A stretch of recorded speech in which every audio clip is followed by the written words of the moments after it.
오늘 우리가 그동안 함께 생각해 온 이 하나님의 이름에 대해 마무리하는 그런 시간을 가지려고 합니다. 그동안 하나님의 이름에 대해 함께 생각해 온 시간이 모두 14시간이었는데요. 14시간이라면 하나님의 이름에 대해 몇 가지를 생각했다는 것입니까? 14가지. 여기에 오늘 우리가 생각할 또 하나의 이름을 합치면 총 15가지가 되는 것인데요. 물론 하나님의 이름은 15가지 이외에 더 많이 있습니다. 그런데 이것은 그만큼 하나님의 속성이나 그 역할이 다양하다는 것을 가르치는 것이 아닌가 합니다. 하나님은 우리가 측량할 수 없고 판단할 수 없는 광대하신 분이라는 겁니다. 신약 성경인 로마서도 그것을 전하고 있는 것이 11장 33절은 이렇게 말씀하시기 때문입니다. 깊도다 하나님의 지혜와 지식의 풍성함이요 그의 판단은 헤아리지 못할 것이며 그의 길은 찾지 못할 것이로다. 하나님의 지혜와 이 지식이 얼마나 깊고 얼마나 풍성한지 우리 생각으로는 도저히 판단할 수 없고 헤아릴 수 없음을 가르치는 말씀입니다. 또 시편 147편 5절도 마찬가지입니다. 우리 주는 위대하시며 능력이 많으시며 그의 지혜가 무궁하시도다. 여기 위대하시다라는 말은 이 광대하시다는 말의 다른 표현입니다. 하나님은 얼마나 광대하시고 능력이 많으신지 연약한 우리 인생이 감히 그 위대하심을 측량할 수 없음을 전하는 겁니다. 더군다나 하나님은 그의 지혜가 무궁하시도다라고 하지 않습니까? 우리가 상상할 수 없고 셀 수조차 없는 겁니다. 그런데 오늘 우리는 어떻게 합니까? 광대하시고 능력이 많으시며 셀 수 없을 정도로 무궁한 지혜를 가지신 하나님을 우리 생각대로 판단하고 재단하며 결론을 내릴 때가 많습니다. 하나님은 이러한 분이시니 이렇게 하면 복을 주시겠지. 하나님은 그러한 분이시니 그런 모습을 좋아하시겠지. 우리 생각대로 하나님을 판단하고 재단할 때가 많다는 겁니다.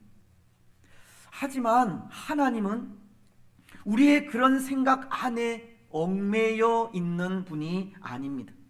우리 판단에 갇혀 있는 분도 아닙니다. 하나님은 우리 생각과 상상으로는 도저히 분별할 수 없는 분이십니다.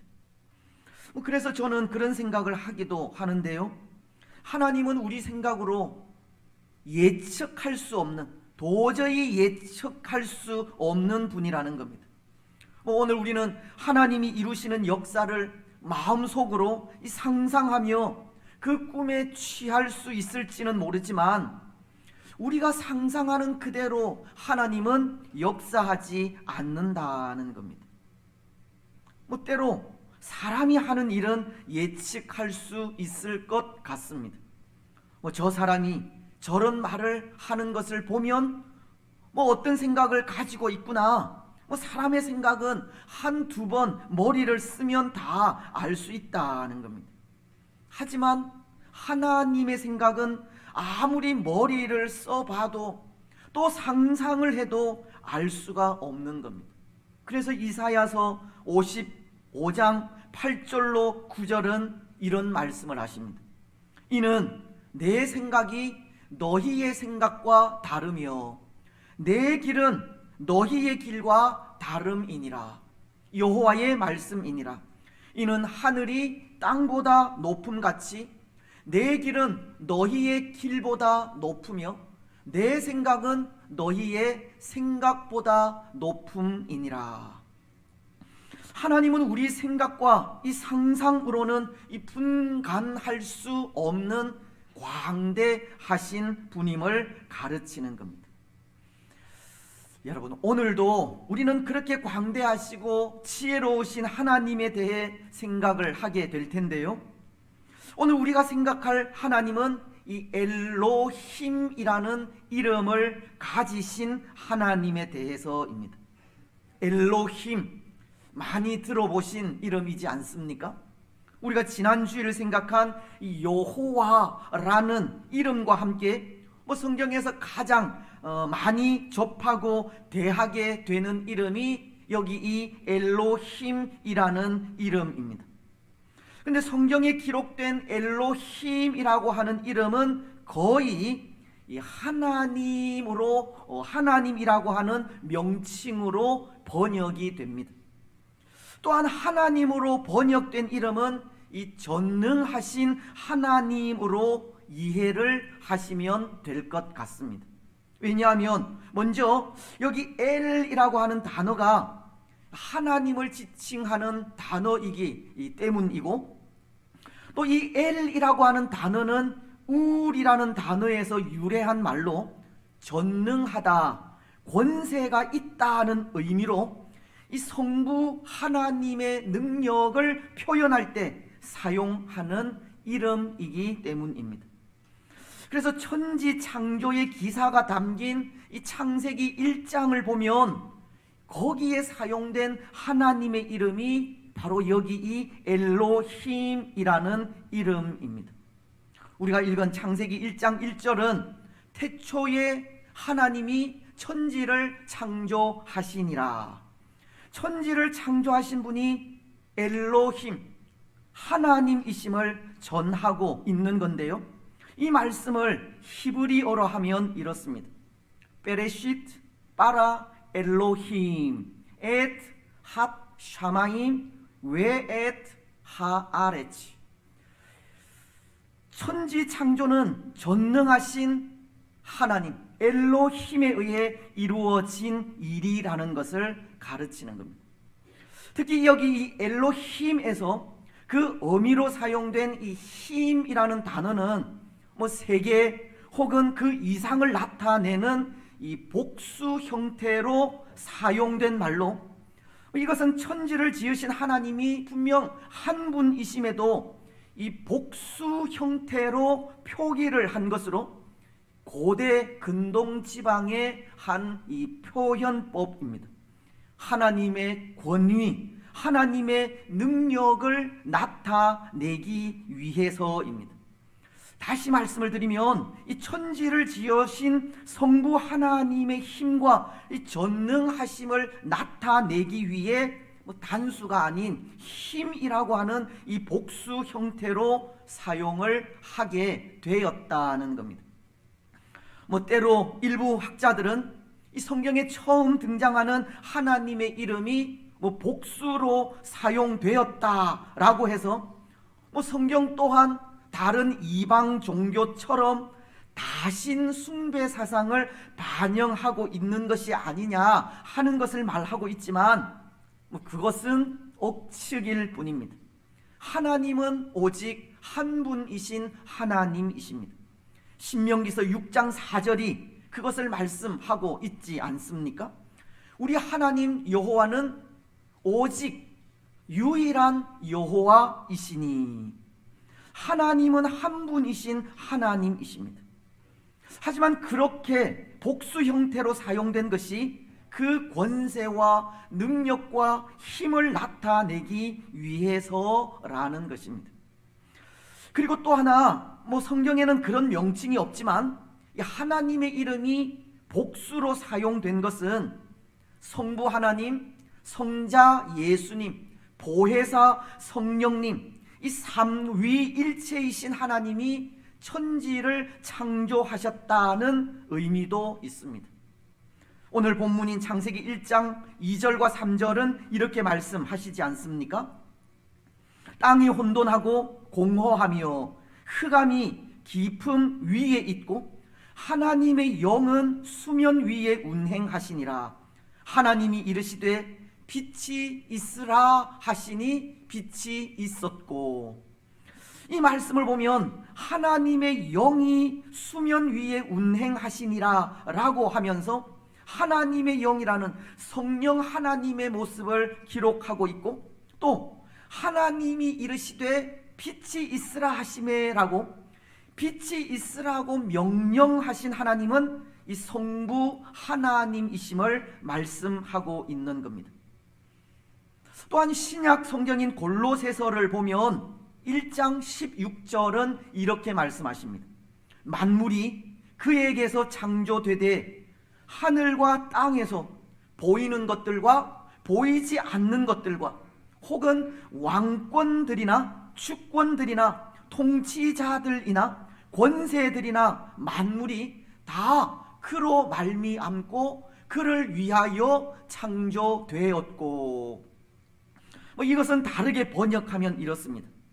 하나님이 말씀하시고 성령이 운행하시며 하늘과 땅에 있는 모든 것이 하나님의 아들 예수 그리스도 안에서 창조되었다. 성부와 성자와 성령 삼위 하나님이 각각 천지를 창조한 그 창조 사역의 일익을 담당하였음을 가르쳐 주고 있는 것입니다. 물론 이것은 우리 사람의 창조에 있어서도 마찬가지입니다. 사람 역시 삼위일체이신 하나님에 의해 창조가 되었습니다. 창세기 1장 26절은 이렇게 말씀하기 때문입니다. 하나님이 이르시되 우리의 형상을 따라 우리의 모양대로 우리가 사람을 만들고 그들로 바다의 물고기와 하늘의 새와 가축과 온 땅과 땅에 기는 모든 것을 다스리게 하자 하시고. 하나님은 사람을 지으실 때에도 우리의 형상을 따라 우리의 모양대로 우리가 사람을 만들고라고, 이 우리라고 하는 이 1인칭 복수를 사용하므로 우리 사람이 성삼위 하나님의 작품인 것을 가르치고 있는 겁니다. 그렇습니다. 오늘 우리 인생은 삼위일체이신 하나님께 지음을 받았습니다. 우리를 창조하신 분은 전능하신 하나님이십니다. 그런데 여러분, 이것은 오늘 우리를 창조하신 분은 전능하신 하나님이라고 하는 이것은 오늘 우리로 하여금 이런 생각을 해야 할 것을 가르치는 것이 아닌가 한데요, 하나님 앞에서 우리가 가져야 할 마음이 있다는 것을 가르친다는 겁니다. 우리를 창조하신 전능하신 하나님 앞에 창조물인 우리가 가져야 하는 마음 무엇이겠습니까? 먼저 그 하나는 하나님께서 창조하신 우리 자신을 이 존귀하게 여겨야 한다는 것을 가르칩니다. 여러분, 하나님은, 전능하신 하나님은 사람을 지으시고 우리 사람에게 생명을 주셨습니다. 근데 하나님께서 사람을 지으시고 사람에게 생명을 주셨다는 것은 우리 사람을 결코 헛되게 짓지 않았다는 것을 가르치는 겁니다.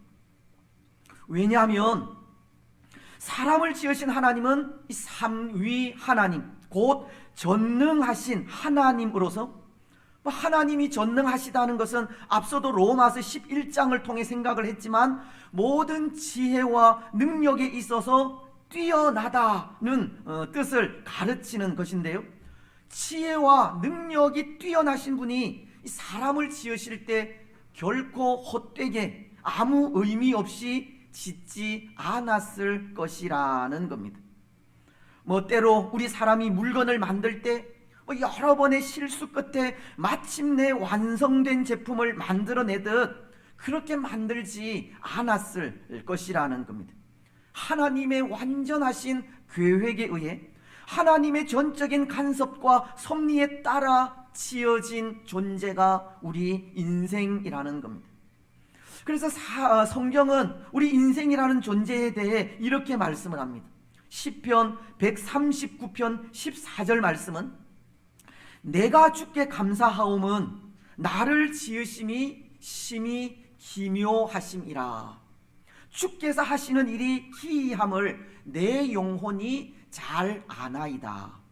성경은 나를 지으심이 심히 기묘하심이라, 기묘하다라고 합니다. 이 말은 신묘막측하다라는 말인데요, 사람을 지으신 창조주 하나님의 솜씨가 두렵고도 경이롭다는 의미입니다.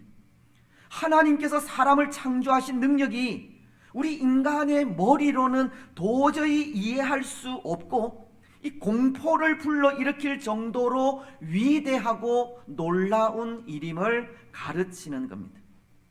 그래서 이것을 한마디로 표현하면 아마도 하나님은 우리 인생을 지으실 때 성심을 다하여서 전능하신 하나님의 그 모든 지혜와 능력을 다 동원하여 우리 인생을 지으셨다라고 표현할 수 있을 것 같습니다.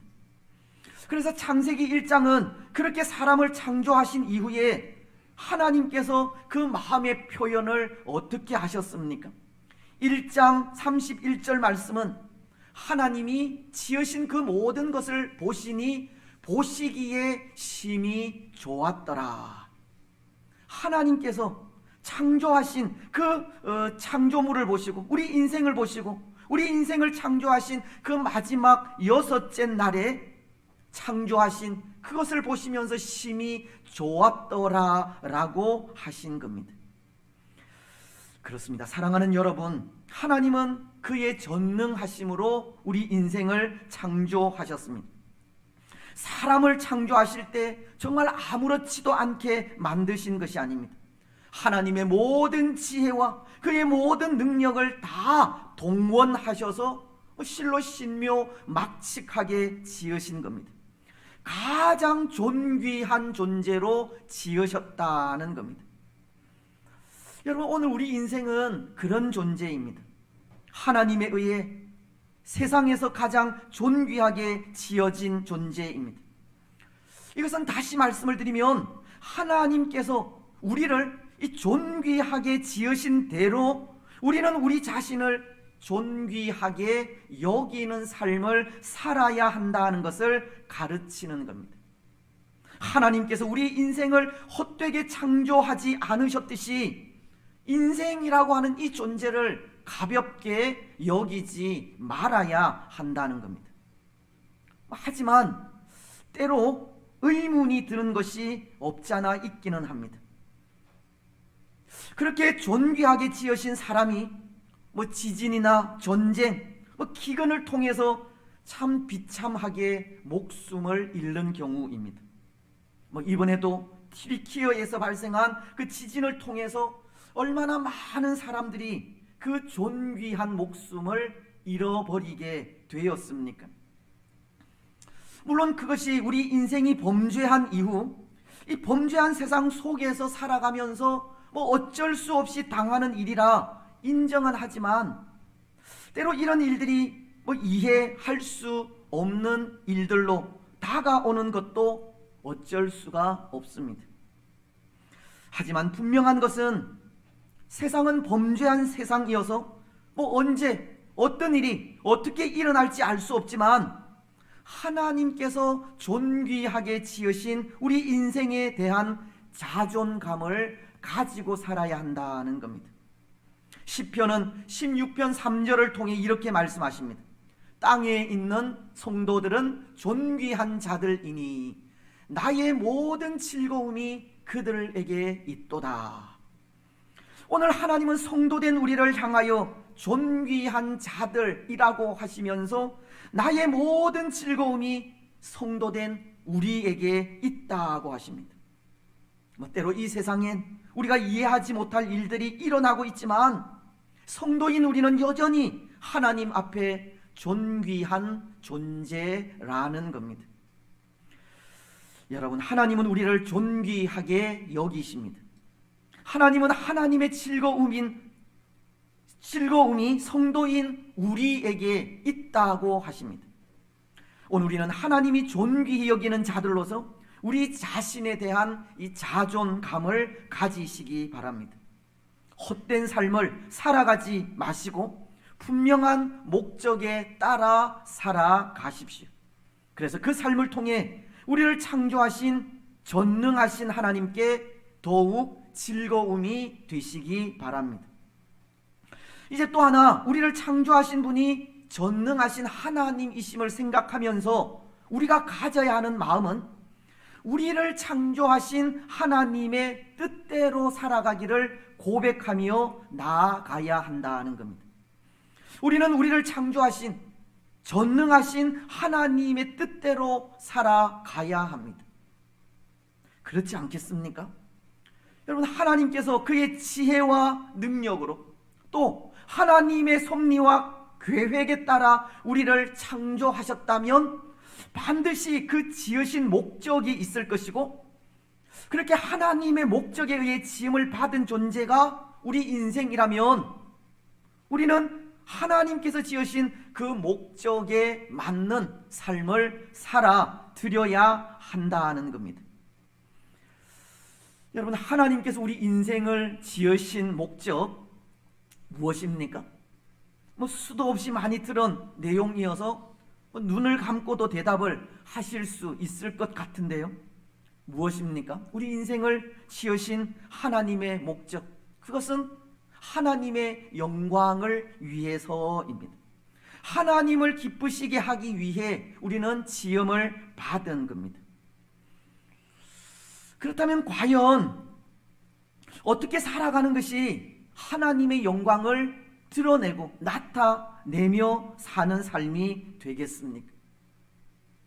저는 생각에 우리가 가르치는 대소교리 문답의 그 말씀대로 영원토록 하나님을 즐거워하는 삶이 하나님께 영광을 돌리는 삶이 아닐까 생각합니다. 하나님을 즐거워하는 삶, 하나님으로 인하여 기뻐하는 삶이 하나님의 영광을 위한 삶이라는 겁니다. 또 하나, 시편은 73편 28절을 통해 하나님께 가까이함이 내게 복이라 라고 말씀하시는데요, 늘 하나님을 가까이하고 하나님과 동행하며 살아가는 삶이 하나님의 영광을 위한 삶이 아닐까 합니다. 그렇습니다. 사랑하는 여러분, 먼저 하나님의 영광을 위한 삶은 하나님을 즐거워하는 것에 있습니다. 이 말씀은 항상 하나님으로 인해 기뻐하라는 말씀으로, 하나님으로 인해 기뻐한다 하는 것은 우리의 환경이 어떠하든, 우리의 상황이 어떠하든, 우리가 당한 그런 상황이 어떠하든 그 모든 상황 속에서 하나님 때문에 기뻐한다라는 뜻입니다. 오늘 우리가 기쁠 때는 물론이거니와 슬플 때에도, 또 성령으로 충만할 때는 물론이거니와 낙심이 찾아올 때에도, 그럼에도 우리가 받은 그 구원의 은혜로 기뻐하는 것이 하나님으로 인해 기뻐한다는 말의 의미라는 겁니다. 그래서 그런지 데살로니가 전서는 5장 16절로 18절을 통해 이렇게 요구하고 있지 않습니까? 항상 기뻐하라, 쉬지 말고 기도하라, 범사에 감사하라. 이것이 그리스도 예수 안에서 너희를 향하신 하나님의 뜻이니라. 오늘 우리 인생은 범죄한 인생이기에 항상 그렇게 할 수 없지만, 그럼에도 그렇게 하는 것이 하나님의 뜻이라 라고 말씀하시듯 항상 하나님으로 인하여 기도하고 기뻐하며 감사할 때 하나님의 영광은 나타난다는 겁니다. 근데 사실 그럴 때가 있습니다. 하나님이 좀 너무하신다 생각할 때가 있다는 겁니다. 무슨 말이냐면, 사실 오늘 우리 인생은 이 삶을 살아가는 자체가 고난이지 않습니까? 삶을 살아가는 자체가 고난이기에 항상 기뻐하지 못하고 기도하지 못하며 또 감사하지 못하는데, 하나님은 그것을 아시면서도 그래도 기뻐해야 한다라고 말씀하시는 것 같다는 겁니다. 오늘 우리에게 항상 바쁜 일을 주시면서 기도하지 않으면 한번 두고 보자, 그렇게 말씀하시는 것 같다는 겁니다. 또 불평할 일만 주시면서 어디 불평하기만 해봐, 꼭 그러시는 것 같다는 겁니다.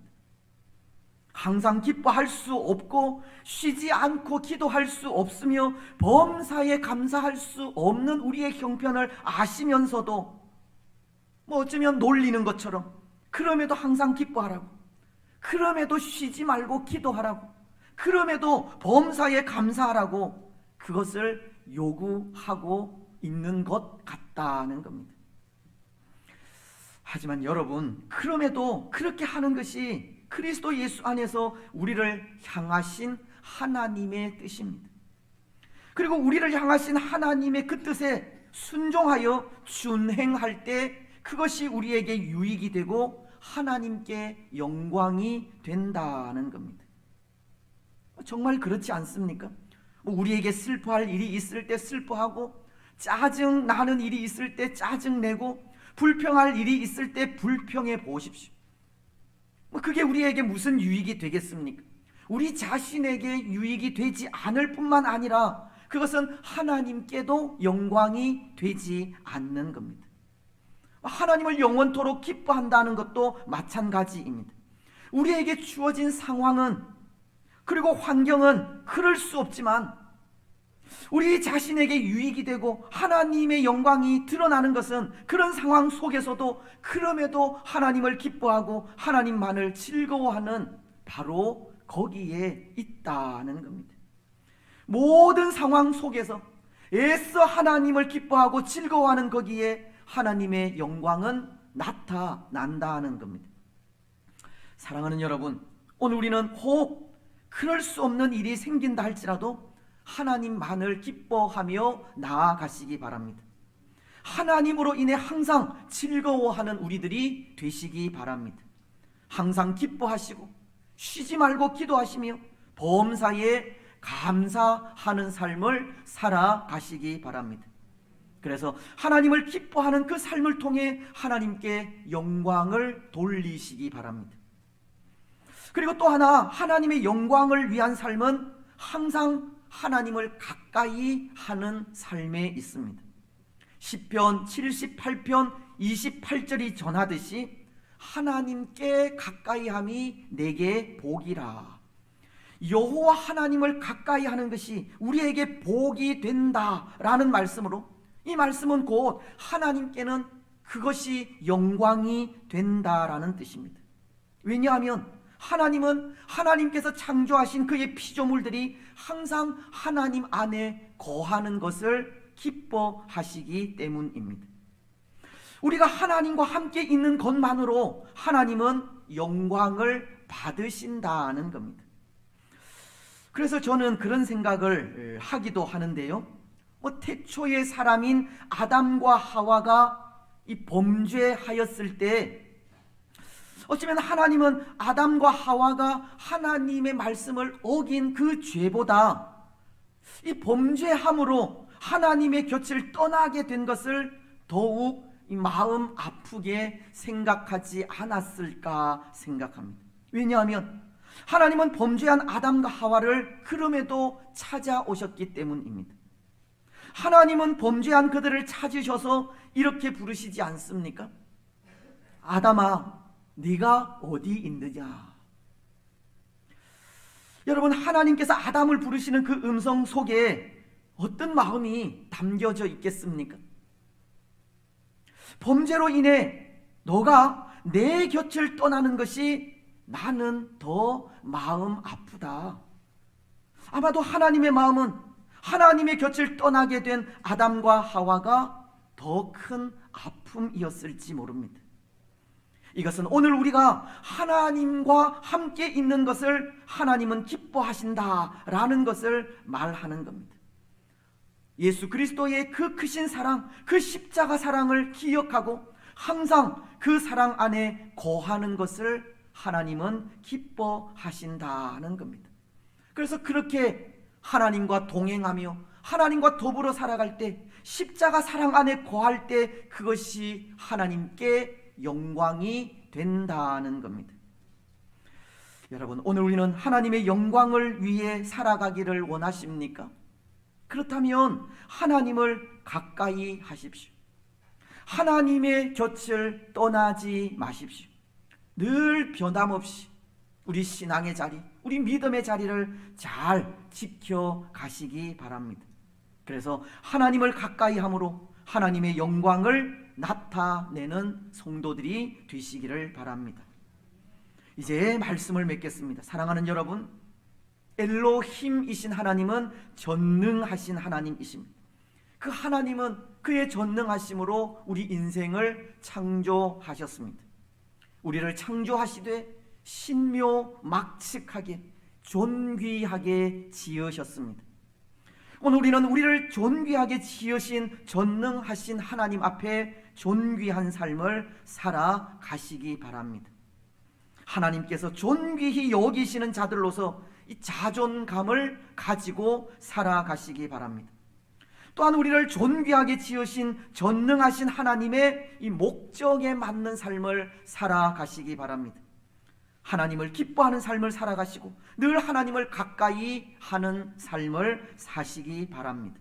그래서 그 삶을 통해 광대하시고 지혜가 한이 없으시며 전능하신 하나님을 영화롭게 하며 살아가는 복된 성도들이 되시기를 주님의 이름으로 축복합니다.